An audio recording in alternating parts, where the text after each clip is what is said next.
All right, new tonight, a stunning story of survival and heroism is really just coming to light thanks to the Charles County Sheriff's Department. Yeah, this incredible water rescue happened over Thanksgiving weekend, but deputies just shared it with us today.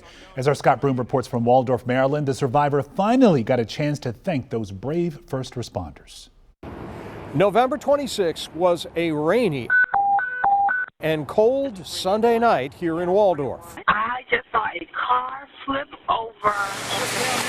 And that's when Sheriff's Corporal Ian Beer was flagged down by witness Brian Moore, telling Beer a car had flipped over the guardrail and sunk out of sight in a stormwater retention pond along US 301. The video shows Beer dumping his gun belt before leaping into the 38-degree pond. The water was up to about our necks. It felt like forever. We dropped our gun belt, jumped in the water. Officers Charles Watley also jumped in with PFC Matthew Neal. So we dove as quick as we could to the car to get as much ground as we could. I have nothing but gratitude for them. That's Martin Watts of Baltimore. I just saw a car. After seeing the video, giving thanks and recalling being trapped in the last 3 inches of air left in the back of his crushed Ford Explorer, which was pulled from the pond later. And I remember that vehicle filling up with water fast. Its power windows, I could not get them down to get out. I was completely awake and aware of what's going on. I just was powerless to do anything about it. The only thing I saw was just a very small portion of the roof. The officers said they broke windows underwater. Watley felt a man's knee.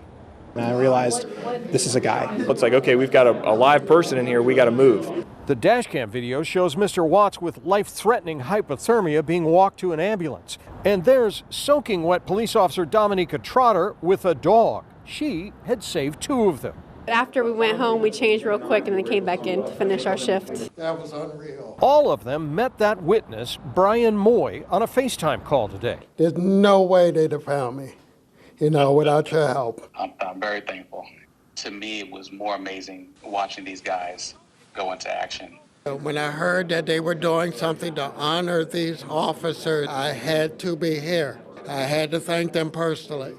All in all, a remarkable rescue. And the 2 dogs, Rogue and Gigi, were here today to give thanks as well. In Waldorf, Scott Broom, WUSA 9.